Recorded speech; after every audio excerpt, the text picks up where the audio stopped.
Hello दोस्तों, मैं हूं कबीर और स्वागत है आप सबका इस चैनल पर। दोस्तों, हिंदी के इन सेंटेंसेस को जैसे कि काश वह मुझे समझ पाता, काश मैं उसका नाम पूछ लिया होता, काश मेरे पूर्वज लोग दिल्ली में बस गए हुए होते, काश मैं JNU में पढ़ता, काश तुम अपना MA कर लिया होता, इंग्लिश में कैसे बोलेंगे। तो दोस्तों, ये सारे सेंटेंसेस में एक बात कॉमन है, वह है सब सेंटेंसेज में काश का प्रयोग किया गया हुआ है, जो कि एक कल्पना है। तो दोस्तों, इन सेंटेंसेस को हम लोग इफ़ ओनली का प्रयोग करके बनाएंगे। दोस्तों, इफ़ ओनली का अर्थ होता है काश। और एक बात और है कि इफ़ ओनली से जो भी सेंटेंसेज बनते हैं वे पास्ट टेंस में बनते हैं।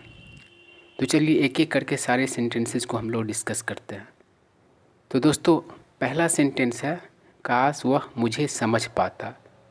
इंग्लिश में इसको कहेंगे if only he could understand me.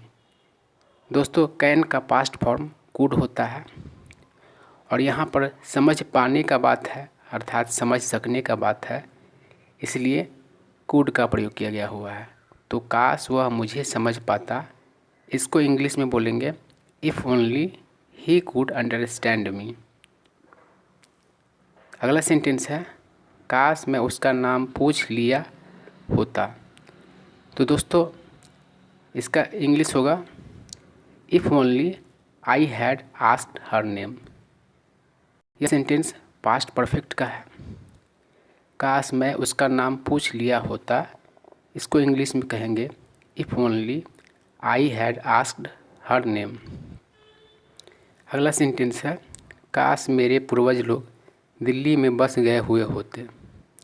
इसको इंग्लिश में बोलेंगे if only my ancestors had settled in Delhi.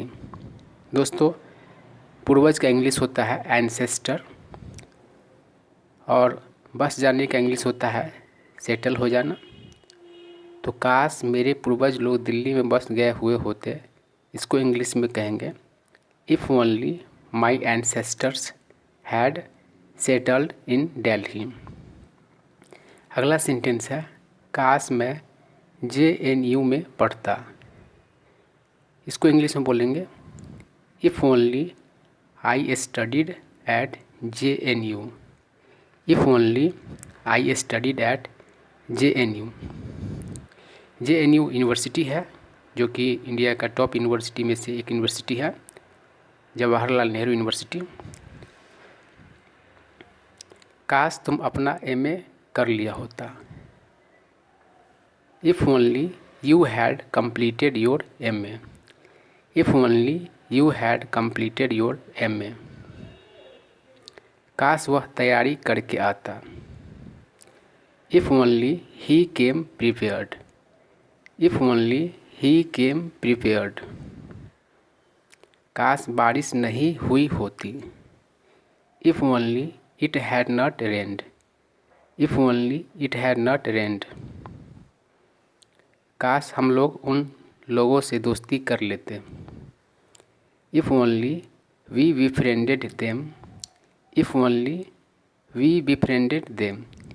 दोस्ती करने का इंग्लिश होता है बिफ्रेंड। काश वे लोग बस से आए हुए होते। If only they had come by bus. If only they had come by bus. काश मैं एक अभिनेता होता। If only I were an actor. If only I were an actor. दोस्तों, जब बी का किसी फॉर्म का यूज़ करना होता है, जैसा कि आप लोगों को पता होगा, बी का ही फॉर्म होता है am, is, are, was, were, been, being. Be मतलब होता है होना।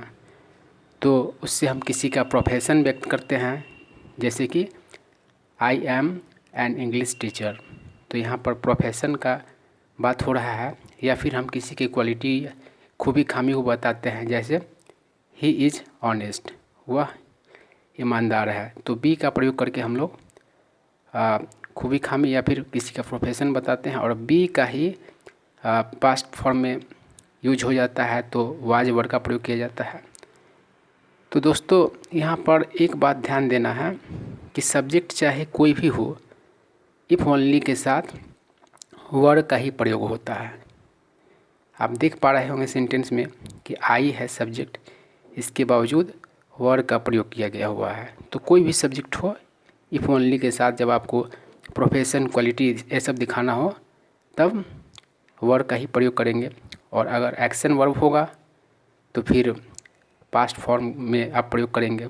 जैसा कि इससे पहले वाले सेंटेंसेज में हम लोग किए, कोई पास्ट इंडेफिनिट का था तो कोई पास्ट परफेक्ट का था। तो दोस्तों इस तरीके से आप भी प्रैक्टिस करके इफ़ ओनली का प्रयोग करके धड़ल्ले से इंग्लिश बोल सकते हैं। तो दोस्तों इस तरह के वीडियोज़ नियमित रूप से प्राप्त करने के लिए आप हमारे चैनल को सब्सक्राइब कर लें और इस वीडियो को अपने फ्रेंड सर्कल में शेयर कर दें। वीडियो अच्छा लगा हो तो लाइक कर दें। कुछ जानना है, कोई सुझाव है तो कमेंट करें। Thank you.